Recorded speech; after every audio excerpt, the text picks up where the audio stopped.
You don't know how sweet I am. You don't know how sweet I am. I am what I am, and I am sweet. You don't know how sweet I am. Yo, check this. I might not be what you want me to be, so you might not see what you want to see. But if you got a minute, listen to what I gotta say, cause it's a brand new year and it's a brand new day. See, there's a gap between my culture and the life that I lead, so some will call me an apple, and some a bad seed. They have no idea how my heart will bleed. Their words and attitudes are things I just don't need. You don't know how sweet I am. I am what I am, and I am sweet. You see, I'm proud of who I am, and I'm proud of where I'm from. Those ones spreading racism, they're just fucking dumb.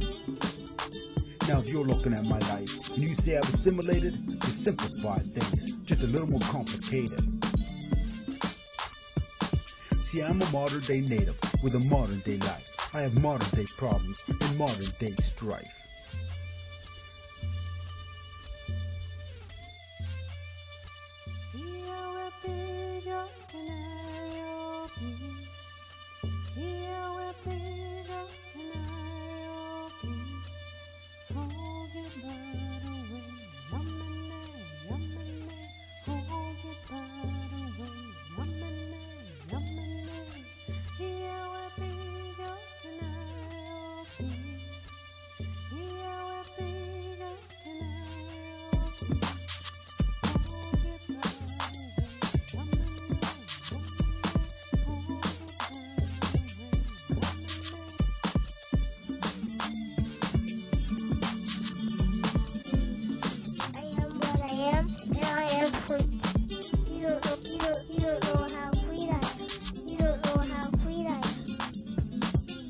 Now I hear other natives, they talk about the past, and will I do the same?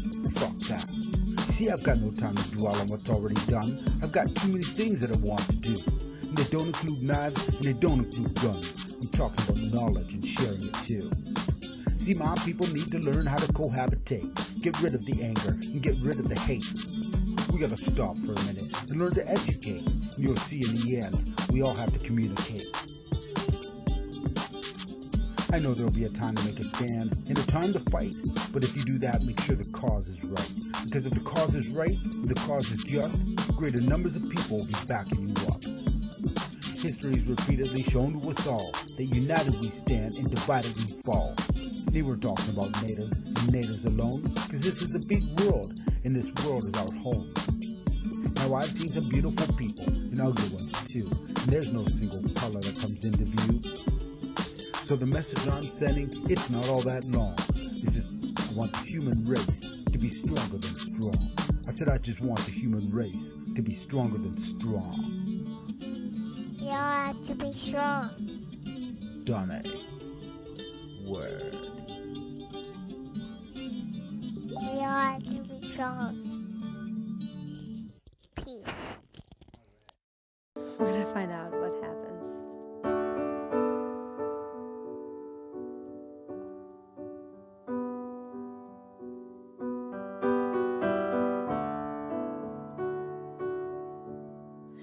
I feel the softness of a kitten's fur and listen to that affectionate purr. I see it playfully chase a string and think life is a beautiful thing. I feel the heat from the rays of the sun, and the walks in the moonlight are always fun to have a sweetheart who listens to me sing. Life I know is such a beautiful thing. I watch the wings spread in the sky as its feathered arms carry it so high. And how about the happiness a newborn brings? Can life not at times be a beautiful thing?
the softness of a kitten's fur and listen to its affectionate purr. I see it playfully chase a string and think life is a beautiful thing.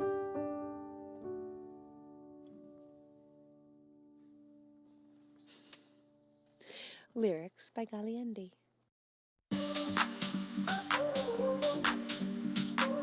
I chase the rainbow, I hope to find the end. I chase high hopes in a race to find a friend. I chase the rainbow, life has been so bad. I chase high hopes, think a friend could make it less sad. I chase the rainbow, thinking that you would be there. I chase high hopes, knowing someone has got to care. I chase the rainbow, only to find the sun. And when I got to the high hopes, I turned out to be a burnt one. So I forgot the rainbow, in the hopes that it's so untrue. All these high hopes I had, being with only you.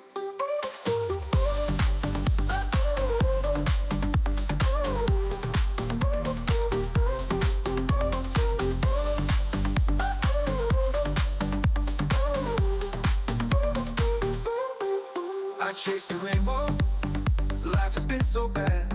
I chase high hopes, think a friend could make it less sad. I chase the rainbow, thinking that you would be there. I chase high hopes, knowing someone has got to care. I chase the rainbow, only to find the sun.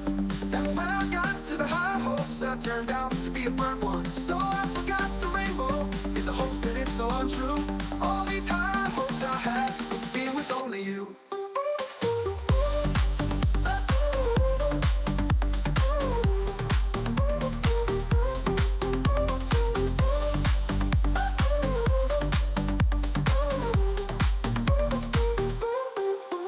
I forgot the rainbow in the hopes that it's all untrue. All these high hopes I had of being with only you. That rainbow that I chased, the one that had no end. And my heart that's been erased has caused me never to be friend again, again, again, again, again, again, again, again, again, again, again, again, again, again, again, again. And my heart that's been erased has caused me never to be friend again, again, again, again, again, again.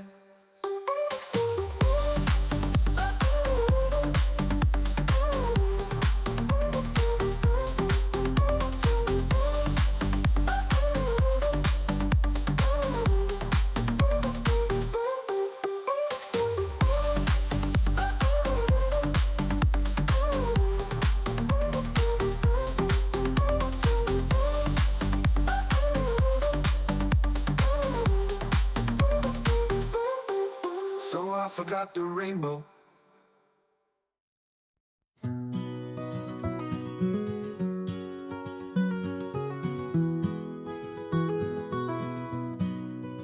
There have been times I felt alone through my life, yet there has always been someone there. Through all my pain and all my strife, someone had some time share. I had a voice and I had an ear, a friend for which I could depend, someone willing to soothe my fear, and with a helping hand to lend. Someone who possessed a level head, but with whom I could speak my mind, who wouldn't argue about what I said, and whose friendship was always bland. My appreciation has not always been shown, and I don't always say thank you, and what I feel is not always known. But without you, my life would go askew. Don't let my silence be your only impression. Let's keep things uncomplicated. Let my writing be my expression, for to you this song is dedicated.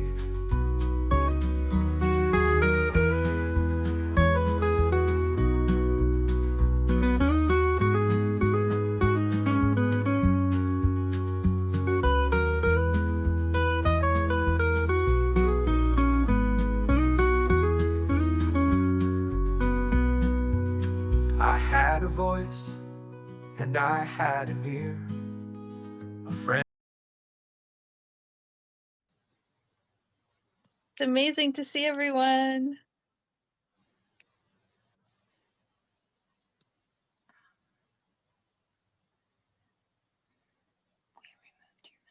Just a few people coming.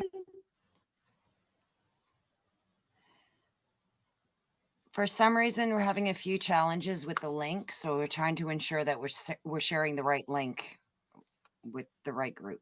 I don't know what's happening. The same thing just happened to me, so curious. I'm not able to get in on my computer, but I can get in on my phone, which is really strange. Yeah, that's really odd. Me too. I don't know why. Huh. Well, we're happy to see folks. I'm on my phone also. So there's been some technical challenges today. That's okay. Everyone who was here is meant to be here, so. Yes, definitely. Yes, so we'll just keep our eyes open if anyone else comes in the waiting room.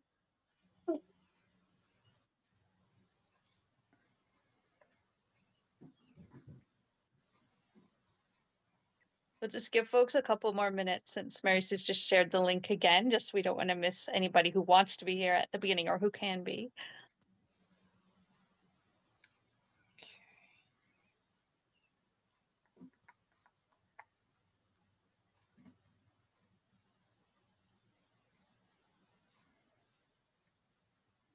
So we'll take just like 5 minutes and give folks time to get their medicines together, ensure that you have water.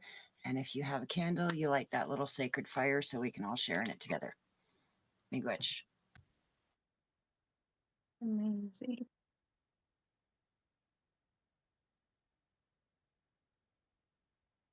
Okay. Oh, now I will grab my talking stick because I can't reach it, so I'll be right back.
You can hear me?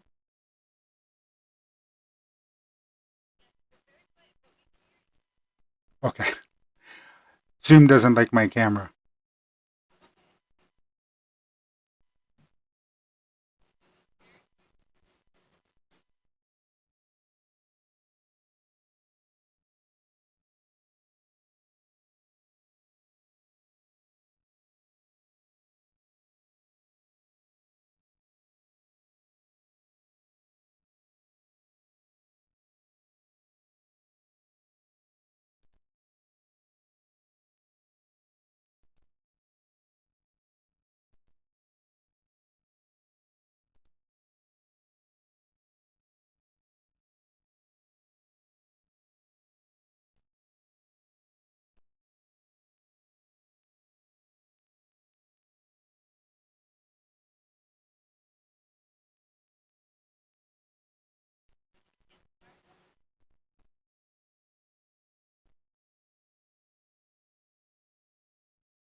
somebody in the chat said, should we all be smudging at this point? You don't have to.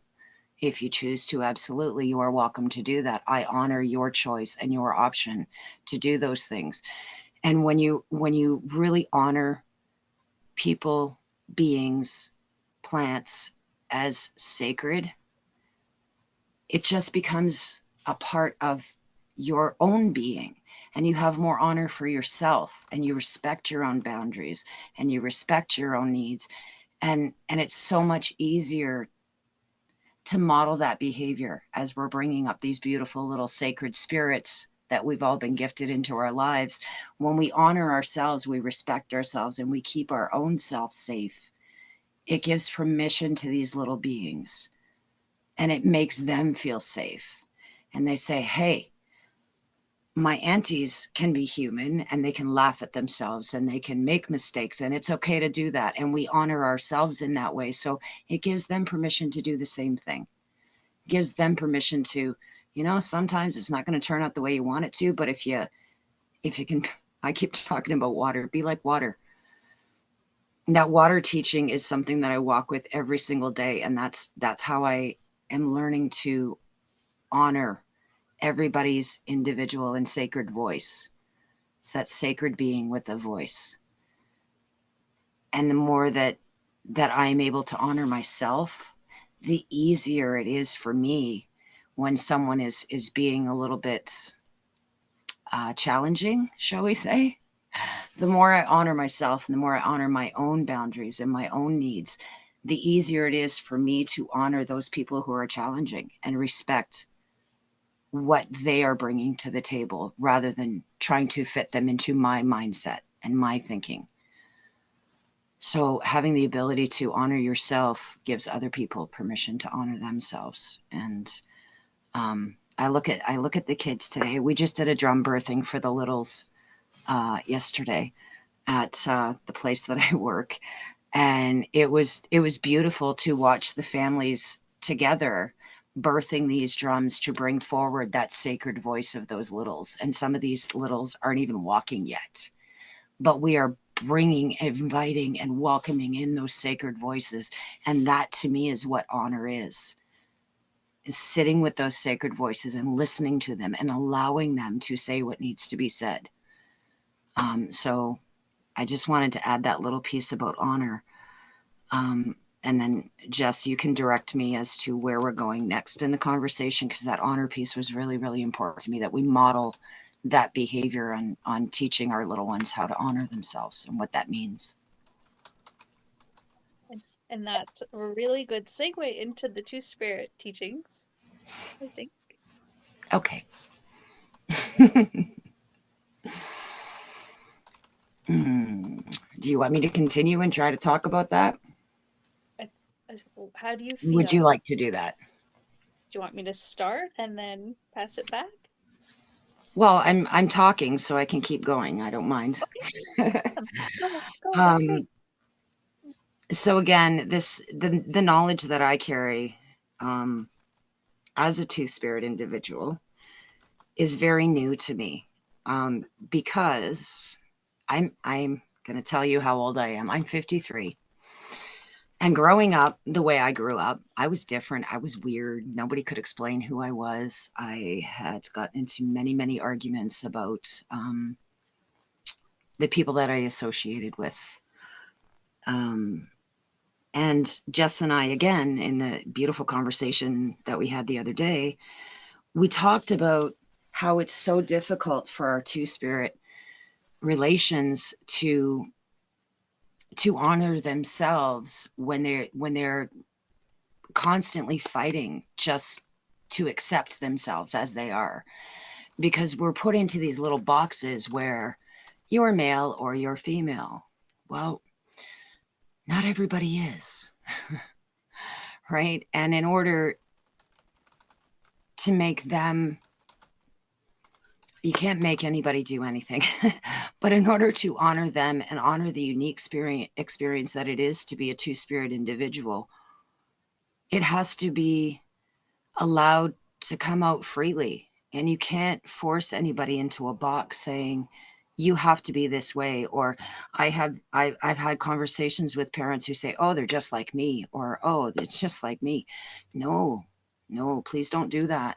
Because growing up, when I met my biological family, I kept getting told I was very much like my mother. And as a two-spirit individual, I can tell you I am not like her because there are many, many, many challenges that as a two-spirit individual, I had no idea came from being a two-spirit. And Jess put it beautifully that there is a fluidity about being a two-spirit. And again, water always comes back to me because I am a water being. And that ability to flow through challenges, and that ability to just accept, okay, so I can't go this way, let's go this way. And every single two-spirit individual that I have met, and Kokomani Chikabi is number one on my list of amazing, beautiful, wonderful, giving, kind, generous human beings of the two-spirit persuasion. Not one of them has ever made me feel uncomfortable, made me feel like I didn't belong, or made me feel like I was weird. Because that's the beauty of being who we are. We're all weird. We're all different. But we need to remember and identify the fact that two-spirit does not mean that you're, I hate these labels, gay. It doesn't mean that you're transgendered. It doesn't mean, and just because you are transgender does not mean that you are two-spirit. We need to recognize the fact that this is a very unique, beautiful, and an amazing thing to be. And it took a long time for me to accept that it was okay.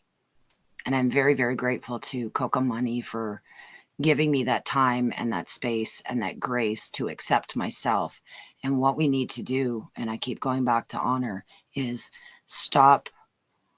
we need to stop putting people in boxes. And we need to just let them beautifully flow with that fluid energy that they have as two-spirit beings. They don't fit into a box, and they can't do linear thinking. It's too much to even try to do that. It's too much of a challenge to try and fit this beautiful, and I'm not saying this because I'm two-spirit. I'm saying this because Jess is two-spirit and Kokomani is two-spirit, and all these wonderful, beautiful beings that I know are two-spirit. You can't fit them in a box. When we attempt to fit one another into these boxes, it harms us. And if we are truly going to honor our diversity, and we're going to honor the fluidity that is spirit, two-spirit, or whatever spirit it is that you carry. Spirit is fluid. You can't put it in a box. You can't, it's not like Ghostbusters, where you can open up and say, okay, you're going in this box and this is where we're going to keep you and you're only going to behave this way. Two-spirit individuals can't do that. They're all over the map. And that's part of the fun. And it's a bumpy ride when they're teenagers. So if you can just love them, honor them, and understand that they're not like you, unless you are a two-spirit person who has had those challenges, you can't say that you understand. You've not walked in that skin. You've not experienced those things. And a lot of people, and a lot of two-spirit people that I've met have had some really, the word tragic keeps jumping in my head, but really tragic experiences. And for some reason, they just keep loving. And that's something that I'm really, really grateful for, as painful as it can be sometimes. It just doesn't stop. That fluidity and that love just flows through like the most natural thing. And it's this balance. And this is why I used both the male and the female sage tonight, was because I wanted to bring that balance and bring together both of my two spirits so that I can be of good mind when I'm talking of these things. If I had known about two-spirit individuals and two-spirit identity when I was growing up, life would have been a little bit easier. So I genuinely feel that at this particular time, as Jess was talking about with the current situation that's going on, we need, as our tribal people, we need to come back and reclaim our children, reclaim our two-spirit, reclaim all of those beautiful things that colonization has basically just told us, no, that's not okay. We know it's okay. It's better than okay. So with all love and all gratitude for this conversation, I'm going to pass it back to Jess, because I could sit here and talk about the amazing two-spirit individuals that I've met for the rest of the night, but I don't want to do that for any of you. So miigwech for hearing me, and thank you, Jess. Thanks, Mary Sue. I think I'll just add a couple of things, and then we can open the circle if that feels okay for folks. So Kokum Mani has shared lots of two-spirit teachings in this circle at various moments over the years. And she talks about having been raised by her grandmother, who lived until she was 109, and so carried many of the old teachings. And so Kokum talks about her grandmother identifying her as a little one as two-spirit when she was 4. And so she was raised as two-spirit her whole life in that really traditional way of learning both the traditional men's teachings and the traditional women's teachings, and being able to choose. So she says she didn't like birthing babies, although she had to do it once in an emergency when she was 16, and she didn't really like hunting, but every once in a while she had to do that too. And so she was raised with all of the teachings, and then she chose sort of what she was comfortable with, right? What suited her. And so that's part of the basis of how she taught us about our two-spiritedness as well. Is about, as Mary Sue said, honoring and sacredness, and being able to choose our responsibilities that we're living in the circle. Yes, please, Mary Sue. I didn't expect you to jump back to me so quickly. So as Jess was talking about the children's fire earlier, and sort of the traditional roles of the folks in the tribal community, my understanding from everything that's been passed on and things that I've been taught by the knowing, I don't know how else to put it, but there's the knowing. You blood memory, call it whatever you will, but there's a knowing. The two-spirit individuals were the ones who would see the children and raise the children and be involved in the children's caretaking to honor whatever spirit that child carried. And they would watch those children, and the grandmothers and the two spirits and the aunties would all be there to watch these children. And it was the two-spirit individuals that would say, this is where I see this one going. This is where I see this one going. And they would, with grace and compassion and kindness, always allow that child to show them who they are. There was never any forcefulness in the way that the children were raised. And because the two spirits have both the masculine and the feminine energy, the children would access whatever energy it was that they needed. And that would help them to grow and honor their individuality and honor their spirit, as well as having that reciprocal relationship with the two-spirit individuals that were with them. It's a beautiful tradition. There was never fear of, oh my goodness, that man is wearing a skirt. There was no fear around people walking in a different way, because none of this mattered back in tribal times. We didn't talk about the way people looked. We didn't gossip. We didn't do rumors. We didn't do any of that. What we did was honor each individual person and the energy that they brought and the gifts that they had and the skills that they brought to the village. And this is what the two-spirit individuals would look for in the children as they grew. So that's one of the roles and responsibilities that traditionally was given to two-spirit individuals. Back then, there was no concern with a man taking care of children. There's no such thing as a manny.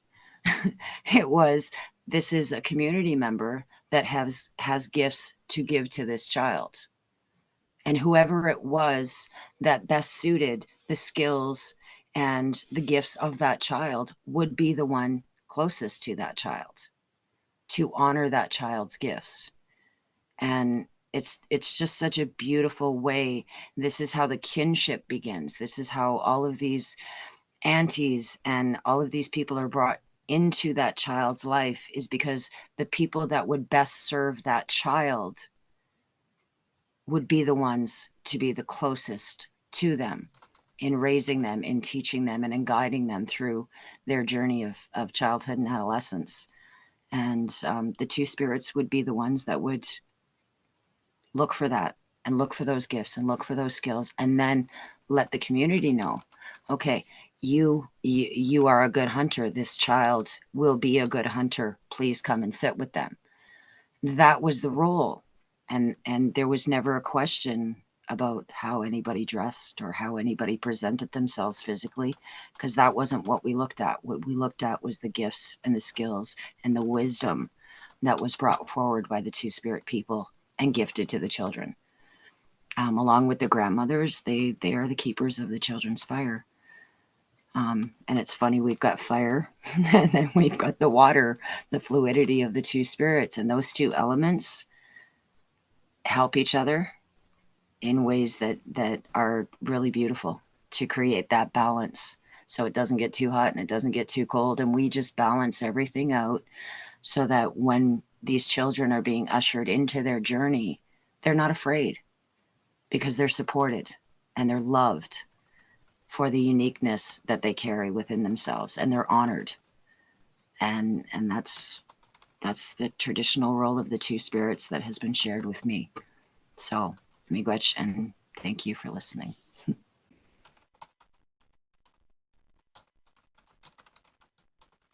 Thank you, Mary Sue.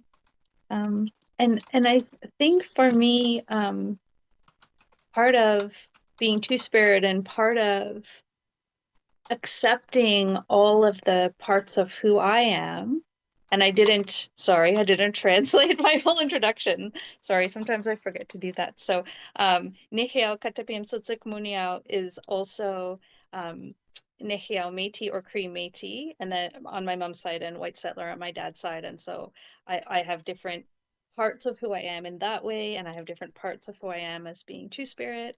And I think in coming to accept that I stand in more than one place on the medicine wheel in those different ways, it's also made it easier or opened my heart also to be able to connect with my family.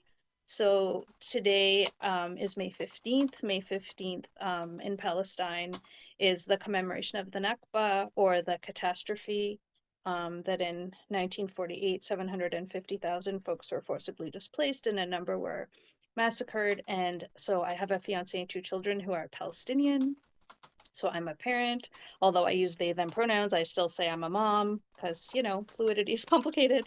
And so I also think that being able to embrace having a relationship across cultures and across geographies and trying to figure out what that could look like and what immigration means and so many complexities, I think already doing the work of trying to accept the pieces of myself that colonialism has tried to fragment, I think have made a difference in bridging across. And Gisquegonoskoyo, as a traditional gender role or as the sacred responsibility, means both being visionary and mediating across or bridging across communities and worlds and languages and genders and all kinds of fragmentations or divisions. And so for me, being two-spirit touches sort of all parts of my life, everything that I do every day. And it is really a powerful gift, and I am really honored to be gifted with two-spiritedness. because that's what's allowed me to do so many of the other things I do, or be in the world in the way that I am.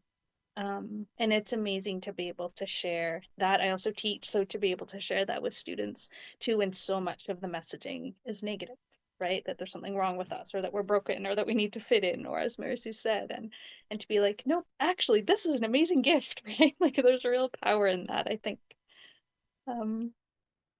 Does this feel like an okay moment to open the circle for folks, for questions, for sharing, for your teachings? Does anyone need a bio break? No. Okay.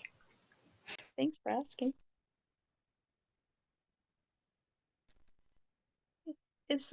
Is there anyone who'd like to speak, to share?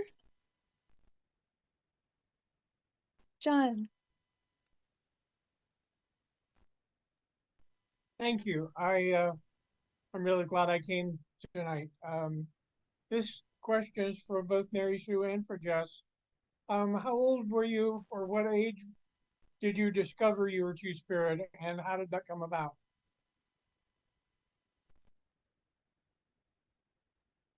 Do you want to start, love? I just talked a lot. Sure, grab yourself some water. Well, to be perfectly honest with you, I was adopted. So I was not raised with any tradition or anything. And I rediscovered, I guess, my birth family when I was 19. But it wasn't until, honest to goodness, it wasn't until 2019 when I began to sit with the grandmothers that I even knew that two-spiritedness was a thing. Because I had been labeled, I don't want to give my personal history, but I was married to a male, and then I lived with a female, and now I am currently with an individual of transgendered experience. So I guess I just, I have always been more willing and accepting of people's individuality, and I did not recognize that was my spirit recognizing similar traits in other people. It never even crossed my mind to box anybody into anything, and I did not know that there was any such thing. I just thought I was weird. And then with the beauty of Kokomani coming into my life, and grandmother Isabel and all of the amazing grandmothers that have really empowered me to find out more about myself, I finally discovered it. I was like, okay. So if people ask, this is what I tell them. Because to me, nobody deserves a label. But if I have to wear a label, I'm okay with this one. So in a nutshell, I found out or realized or recognized maybe about 6 years ago. So miigwech for the question. Keenan Eskington. And I think my story in some ways is similar. I didn't have the language Two-Spirit until I was in my late 30s. And the moment I heard the word Two-Spirit, I was like, oh, that's what's going on. Like I knew, like immediately. But before, prior to having heard that term at all, I knew since a very long time that I had different energies, and didn't necessarily have was able to put that into language, or my mom would often say this sentence to me: "It's okay to be feminine, dear." Worrying that I was like behaving too masculine. Yeah, exactly those words. And I would joke with her, because in the pictures when I'm very like tiny, like 2, I'm always in overalls and like work boots, and my sister's always in dresses. So I'm like, well, you did this, right? Like I would tease her. Maybe that was mean. Anyway, I would tease her. But I think like that those multiple energies that I carry, like I have felt them like since I was young. I just didn't have language for it until I was in my late 30s and heard of Two Spirit. And I hear that a lot from folks that they knew more about who they were in kind of feelings than they had words to necessarily describe it. So I don't know if additional folks feel that way as well, maybe in the circle. I'm not sure. Yeah. So, yeah. I just was going to say that the first time I heard the word Two Spirit was reading Joseph Campbell and the Power of Myth series, and something clicked in my head, and I just knew that was what it was that I've been looking for. But thank you for your answers. Thank you so much.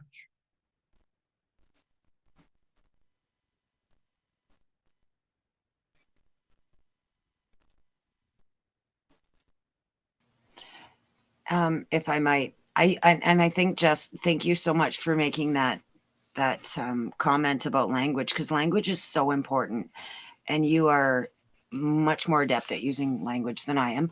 But I also feel like having to label yourself is very colonizing and very limiting. But Two Spirit is probably the least limiting of all of the labels that I've had to wear in my life. So I'm grateful that, again, I'm grateful that Jess has offered that language, because it's just energy, like you said. And it's a free flowing thing, and we shouldn't have to label it, but this is unfortunately the way we live now. I'd rather address people by their name rather than by, just tell me what you'd like to be called. And that's the way I address people. So, Miigwech, thank you for the language, Jess.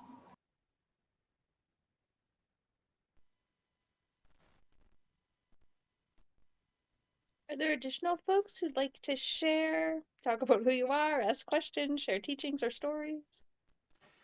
Sigolis wagwag, Gallic Hindi neogats, Wagisli wagi, Niwak Daloda, on the Ngwe Unege, Oni Bojo, Nate, Okinapi, How, and Yonko, Yukodonos. We always, to our teachings, introduce ourselves by telling people who we are, what our clan is, and where we're from. So I said, hello everyone, Gallic Hindi is my name. It translates the clouds passing over. I am a member of the people of the Standing Stone First Nations. I'm Bear Clan. And I said, Yonko Yukodono, or thank you for letting me be part of this. I'm on the traditional lands of the Lenape, Haudenosaunee, Anishinaabe, and Huron nations in an area that we call the Dish with One Spoon, Covenant territory.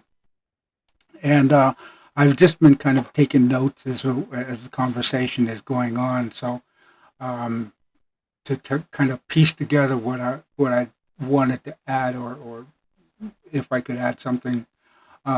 Jess mentioned the 7 generations, which really coincides with the Haudenosaunee teachings as well. Our ancestors have taught us that there's going to be a change of tides when the 7th generation happens. And we are currently now in what we call the 7th generation.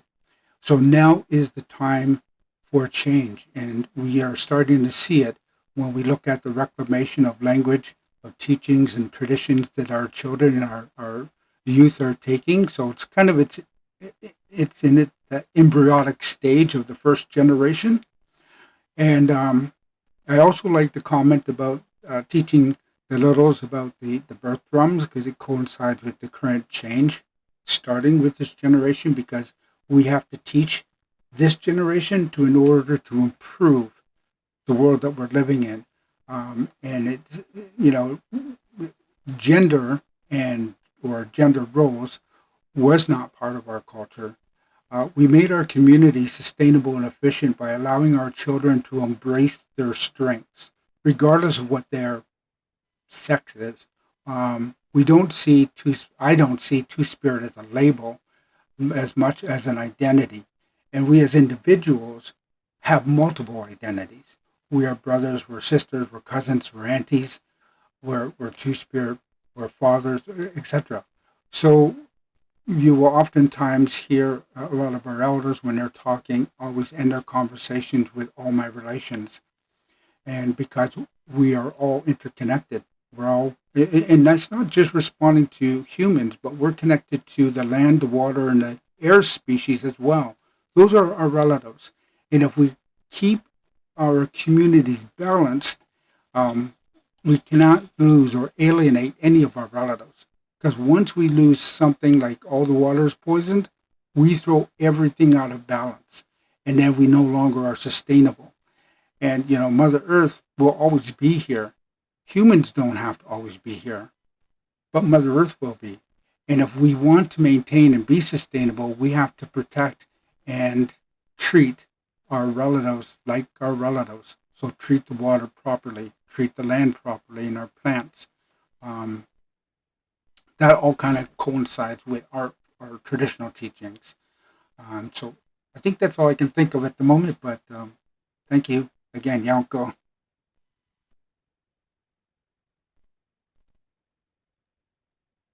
Kinanas Gordon, thank you, Galhende.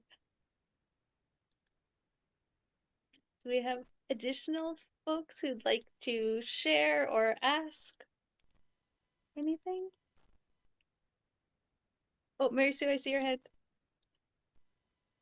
Sorry, I just wanted to I just wanted to say I did not mean that to be disrespectful when I said that when I said it was a label, because I genuinely and a lot of people don't understand it, but I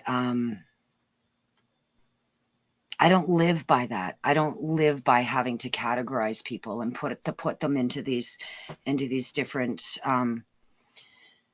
identities or whatever it is that whatever wording we're going to use. When I meet someone, be it, and I don't consider anybody strangers. This is where I have such a difficult time really dealing with the English language, because I have in my heart and in my spirit and in my very essence the belief that we are all related. I treat my animals the same way I treat my children, the same way I treat my spouse, the same way I treat my coworkers, the same way I treat everybody. I treat everyone with the same honor, and I hope that everyone feels it. I do not mean any disrespect when I speak this way, but I speak from my own heart, my own spirit, and my own experience, because I know how it feels to be labeled, and I know how it feels to be put into categories that you fit in, but you don't quite fit in, and then you feel awkward, and then you feel like you're just not behaving the way that label is expecting you to behave. I try my best always to not express people's identities in terms of labels. I allow them to express that to me individually. They will tell me who they are. Their spirit will tell me who they are. Their energy will tell me who they are.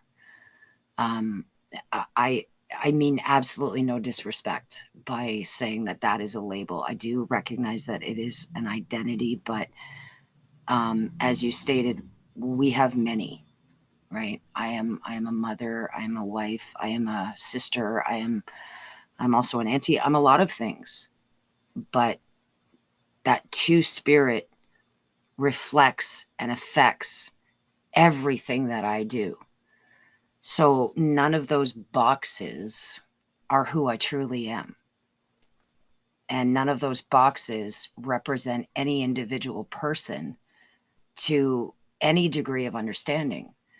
Because as spirit, we are so complex and yet so simple, because all we want is love, compassion, and kindness.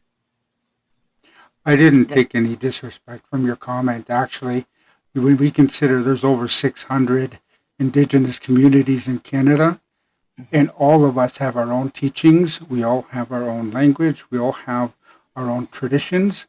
And they're always going to be different. And I think that the term two-spirit. We all actually have our own words for two-spirit, or for what we now call two-spirit people. Yeah. And so I think the reason people use the term two-spirit is because it confuses many of the colonial society when we're trying to provide our language of who we are. And rather than create this animosity that comes out of each of us trying to express our identities, we use a term that simplifies it for the colonial society. And I think that's the only purpose for it, because we do all have our own word for it. And I couldn't agree with you more. It is there to make the colonized minds more comfortable. So thank you for adding that in, and I do agree with you. So Miigwech and now I'll go and Kiananaskamaten. Thank you for letting me talk yet again. Kiananaskamaten. Thanks, folks. I'm just checking the chat. Oh, sorry. No, we're okay. Because I'm on my phone, I can't see everything at the same time.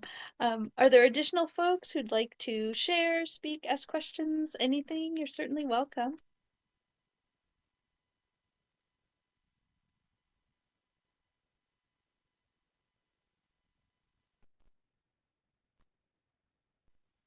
Oh, Jen, please. Hello, bonjour, Nidhi. I'm just learning how to pronounce everything because I'm just learning the language, so don't want to try to do it too bad. Nidhi Gizukat's given name is Jennifer Indigo, Shining Monarch, Redstone Woman, She Who Cries for the People. Wabasha, Minnesota, Lakota, Dakota. The nearest water is Mississippi River, Chippewa River, Buffalo River, and Bear Clan. And I just, growing up, I didn't grow up in the traditional ways or anything. My parents and them, my grandparents actually, my grandfather, had some teachings and stuff, and so I think he was like passing some stuff to me and my great great grandmother but I didn't get a chance to really grow up all the time because my parents got a divorce, and so they separated. So but I just know growing up, I was always out in the country, and I lived basically, I was in the woods and I was in Mother Nature all the time, and so I grew up not around anybody else. I grew up out in the woods, and I grew up around animals, and I didn't have really interaction with kids when I was little, growing up. I mean, a little bit when I went to preschool or kindergarten or whatever, but my first growing up years, I never grew up around other kids. I grew up, like I said, with animals and Mother Nature, and as soon as I could walk out the back door, I slept in trees. And so I didn't know, like when I started school, I know that I was different, and I fit in with, like, I would be asked by all the boys to play football or play, King of the Hill or something. And then the girls over here, they would be like, I try to interact with them and try to fit in with them. And I just couldn't fit in anywhere because I felt I was different with everyone. And so I kind of went both ways, and I didn't know, I always felt that there was a different way. And I grew up learning how to hunt and fish because my grandfather and my uncles, they taught me, and my dad. But then my grandmother, I grew up living with my grandma for a while, and so I learned gardening, and my mom, I learned gardening and all those ways. And so as I got older and then I got married, I still didn't feel, I still always felt different. I always still felt, you know, we had the excavation business, so we always did I always ran all the equipment and stuff, but yet then raising my children, you know, I still raised them with both learning how to do both things, hunting, fishing, and also learning how to do the gardening and how to take care of things. And so for me, it was really hard, and you know, and especially in the world we are in today, on how like I didn't feel, still didn't feel right. And then when I started walking this path and started walking this road more, and then just recently being introduced to the Two Spirit name and seeing and understanding that more, and then listening here even more, makes me feel even more comfortable of where I'm at and on my walk. And so thank you for your teachings, and thank you for explaining it even more, because now I understand more. And as I walk this path more and learn more, I see how everything that I was learning in Mother Nature and learning as I was growing up, and the little bits and pieces that my grandmother, my great great grandmother, was teaching me, that is starting to come back, and I'm starting to remember those things. And so um, just sitting in these circles and listening to all of this is bringing up a lot and making me remember a lot of things that from when I was a little. So, and now I am able to put more pieces together and understand more of why I felt that way as I was growing up. And so, and two, I didn't like the certain labels that was being put on everyone in this world and stuff. And because after I got divorced, I had a relationship with another woman, but I didn't feel all these labels that are being put on people.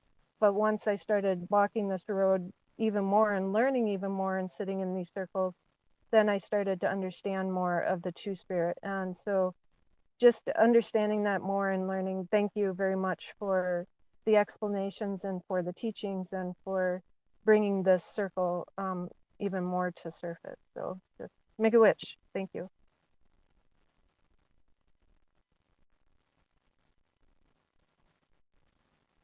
Kinanaskington, thank you so much, Jen. And also thank you for your courage and saying your introduction. And where many of us didn't grow up speaking our language, our languages, I'm not making assumptions about anyone, so maybe some people in the circle did. But it's a beautiful journey, and that like perfectionism, I always say to students too at school, perfectionism is colonial, right? And we're doing our best on this journey. So also welcome folks to speak your language, and even if you know one word, it's still welcome, right? We all have to begin somewhere. So Kinanaskington, thank you. Are there additional folks who'd like to share or ask anything? You're welcome. Well, part of the language issue that I find is that I'm still learning my language as well. But the thing is, we were not even it was illegal for us to speak our language till like 1978, 79, both in Canada and the U.S.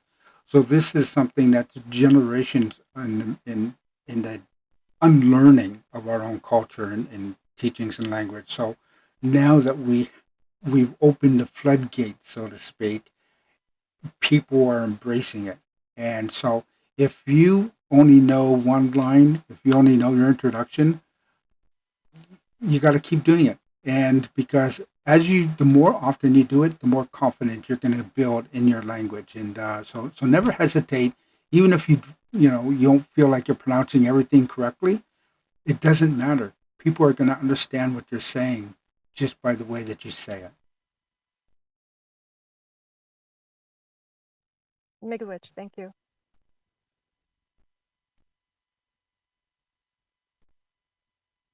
Kinanaskington, and it's a beautiful thing in this circle, right? That we're encouraging one another and embracing one another, even if it doesn't always feel like that in other spaces.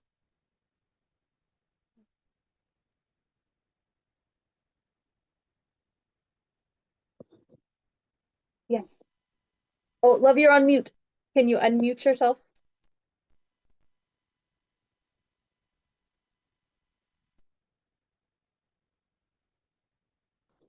Um, Jan?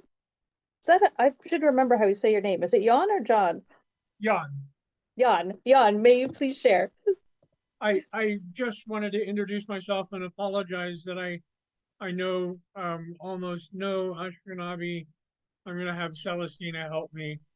But I am in Kansas City, Missouri, and I am on the lands of the Kansas, which we own the Kaw and the Shawnee, and my rivershed is the Little Blue River that feeds into Missouri.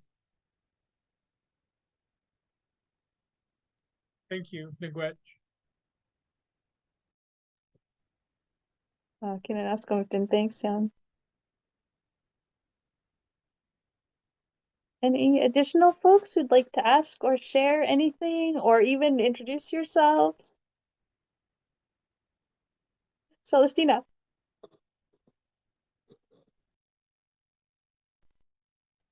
Hi, I wanted to introduce myself.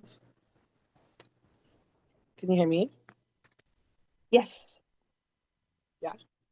Okay, my name is Melissa, or my spirit name is Inabe Gijigon. And that means one who looks to the sky. I'm Otter Clan. I sit with Otter, and I'm a mother of 7. And I was invited here today, and I'm so happy to be here. It's my first time, so I'm just going to be a listener today. But I just wanted to say hi.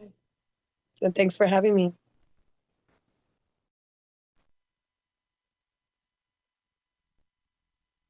So welcome in Abadi Shagog. We're really happy you joined us and hope you'll be back. Celestina, did you also want to share? Sure. Sorry, I didn't realize I was muted when I was speaking. This technicalities. Ani Buju, Celestina, and Indigenous Cause, Kansas City, and Dunjaba.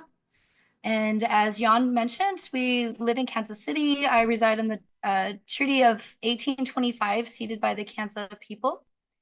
And I happen to live near Brush Creek, which feeds also into the Missouri River about 2 miles from my house. And a part of my introduction, I also like to say Nani Bi G Wedawin, which I'm still getting used to that rolling off my tongue. According to Coco Money, she was my translator. That helps me say that I stand in the north with my ancestors from the north, and they're from Germany, Denmark, and England. And I just wanted to express my gratitude for tonight's circle and for sharing the teachings passed on to you guys and passed on to you. And thank you for providing a space, a safe space for people of everyone, from all over the medicine wheel to come together and share and ask questions and learn about each other's traditions and learn about teachings. And I know it's really changed my life, being able to learn some of these teachings, and it's changed my whole trajectory of my life. I did have a question though, one that I didn't bring up when I sat in on that original teaching about the Abenoji. And I know when you mentioned that adding the A made it sacred, made it a spirit that to the Benoji. I'm wondering, in the language, are there other words that you add an A to make it more of a spiritual concept? Because my understanding is when someone passes and moves to the spirit world, you add a ba to the end of their name. So I'm curious if there's any like language speakers in the circle, or if anyone knows of any other words that get changed in that format by adding an A to them. And Miigwech.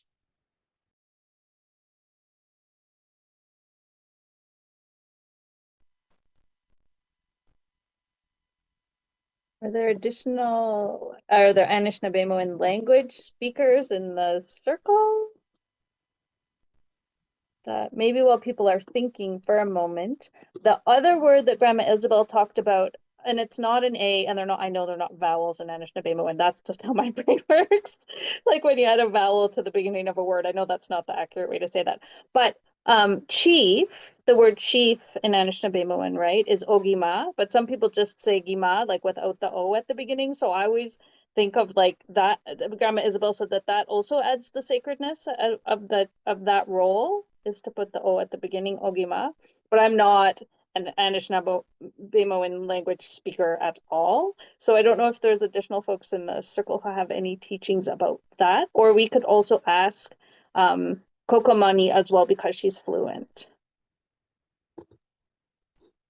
Miigwech. It's such a beautiful language, especially when you start learning about the meanings and how the world is perceived, and how it's spoken. It's such a beautiful language, so rich.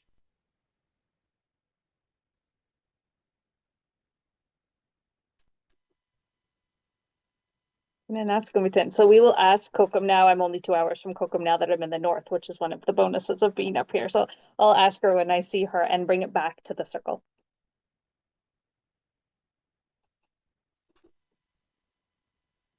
Are there any additional folks who'd like to ask questions or share or introduce yourself or anything else?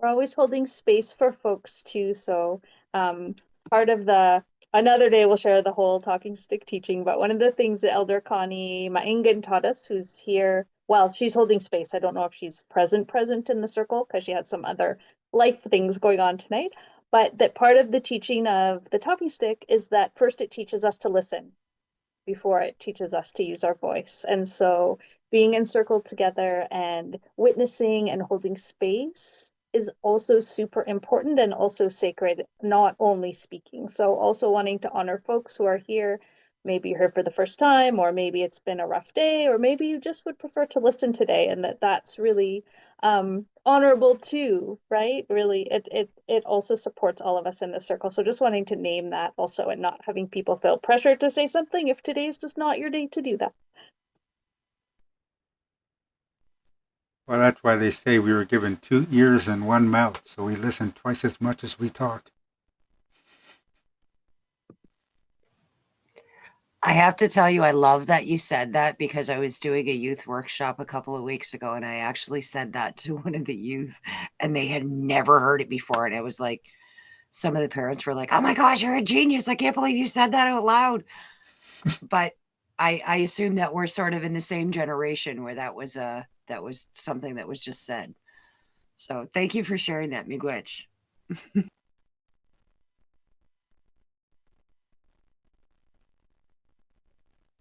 And thank you, Aina Vidgijigang, also for adding in the chat about the sound, the resonance of the sound of adding the ah or the o, and that sacred vibration inside. Yeah, that's beautiful.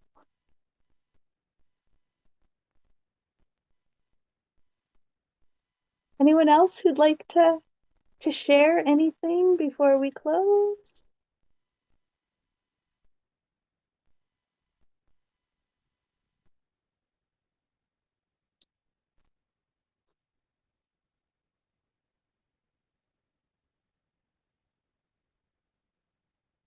Don't see any hands.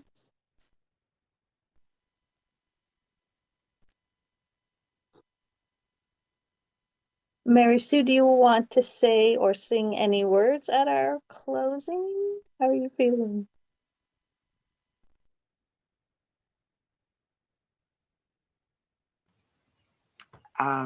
Say or sing. I love the way you do that. You guys always do this. Would you like to say or sing? What do I feel like right now? No pressure. You know what? Right now, I'm just really grateful for this space, and I'm really grateful for the open and honest conversation. And I don't have a song in my mind right now. I usually have one, but I don't have one right now. So miigwech for the offer, but no, I don't want to sing right now. I do know somebody in the circle with an amazing voice, but I'm not going to put them on the spot. We'll wait until next time. So we can close with a prayer or whatever you would like to do, Jess. Okay, that's great. And Colleen, I'm not sure if that's how you say your name, love, but thank you for also your comment in the chat and sending lots of love. Is there anyone else in the circle who would like to offer a closing? Also, no pressure, but also you're welcome.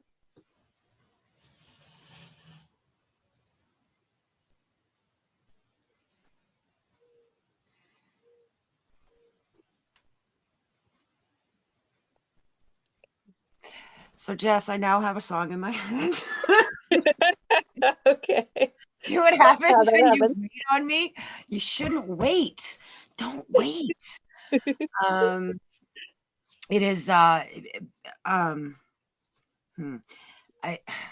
in honor of MMIP that was just May 5th. I've had this song playing in my head ever since, and my voice is a little bit masculine today, so it's going to suit the song. So I'm just going to go with that.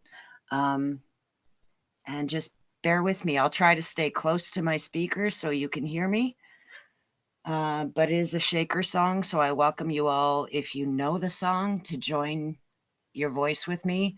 If you do not, I welcome you to gather together a shaker, or even use what Grandmother Dale used to call your body drum, and join me in the song. Give me one moment, please.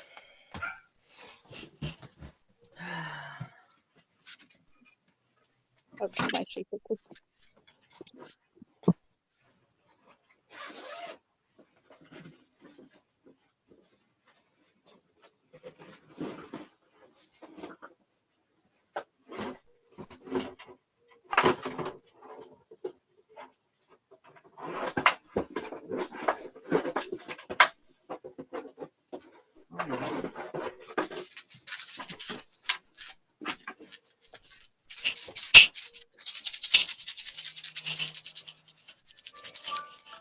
And I think I was reminded because somebody mentioned the sound of that first thought, so it brought this song to my mind. Everybody ready?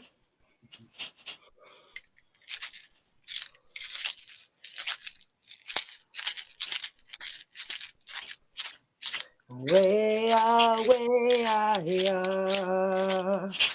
Way ah, way ah, yeah. Way ah, way ah, way ah. Way ah, way ah, way ah, yeah. Oh, way oh, way ah, hey oh. Oh, get you kwe Gagi naga seyo. Wea, wea, wea, wea, wea,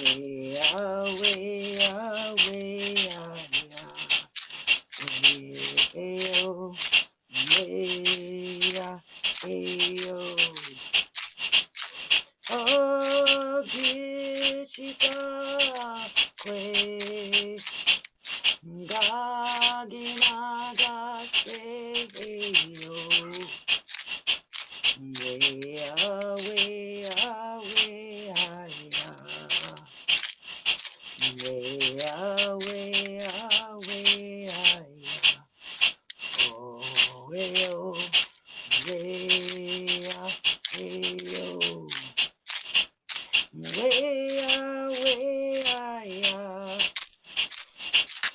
Wea, wea, wea, ya. Oh, wea, wea, wea. Oh, gichika kwe. Ga, Daginagaseyo.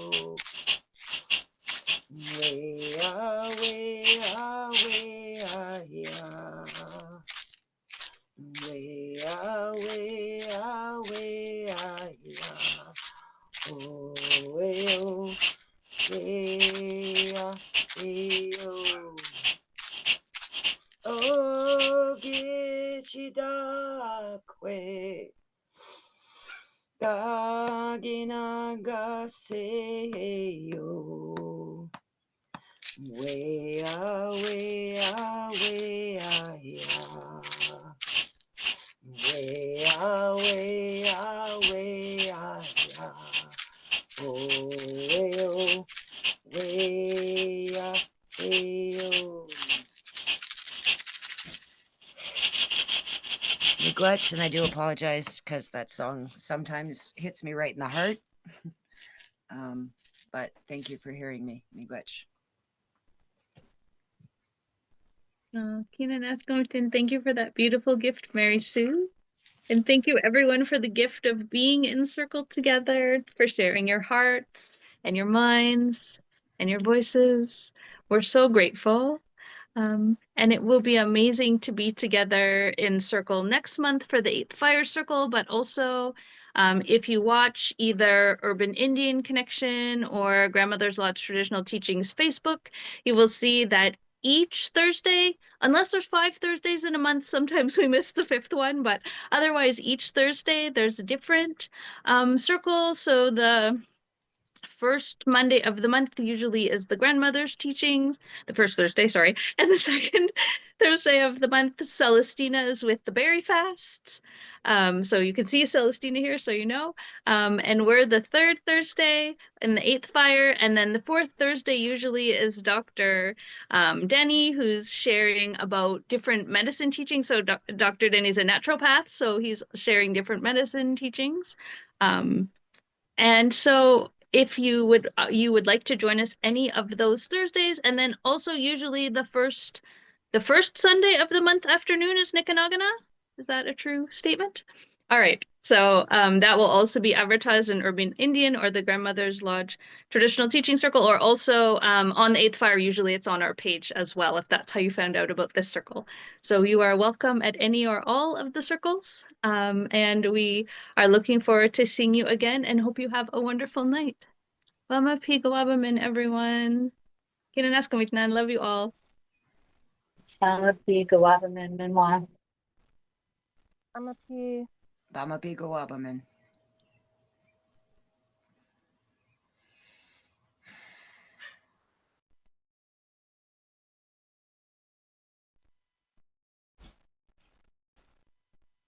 Okay. So great. There, hope you enjoyed that. This was the first group sharing circle that I actually attended, so that was good to see how it goes. Interesting. Now I'm going. Let's see if I can get back on my.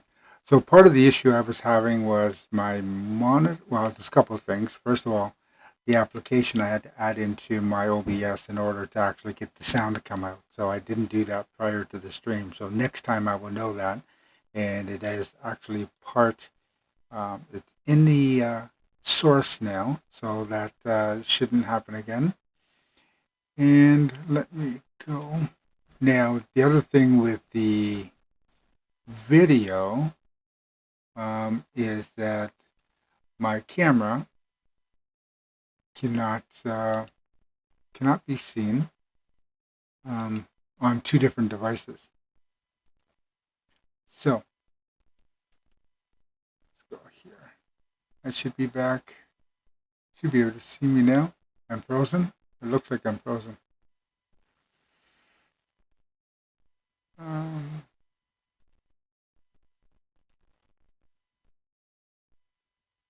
Yes, I'm frozen. Oh, I love technology. So I know that there's only a couple people here, but we should probably just try to write out somewhere anyway, just as a keeping with our traditions of trying to share our community with others. So I'm not sure how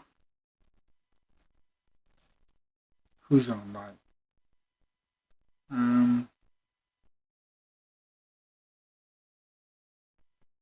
But I'm going to try to check my other profile.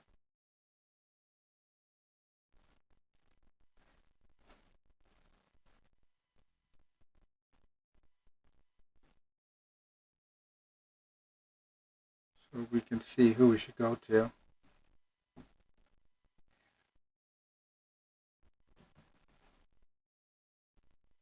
It's some of the traditions and teachings that were on the in the meeting were teachings that are very similar.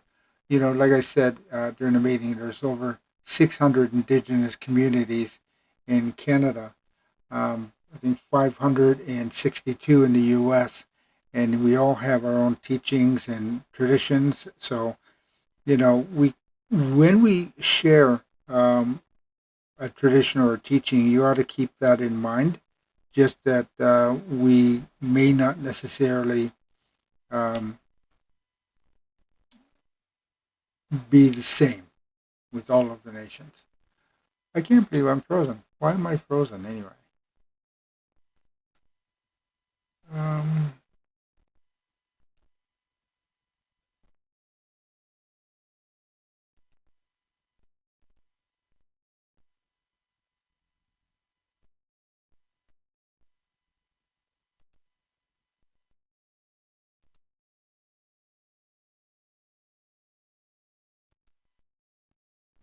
Okay, I don't know. Yeah, I know, Kitty. I'm not sure which.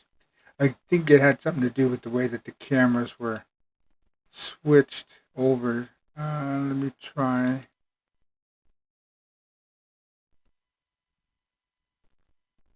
Okay, that one looks like it works. All right, there we are.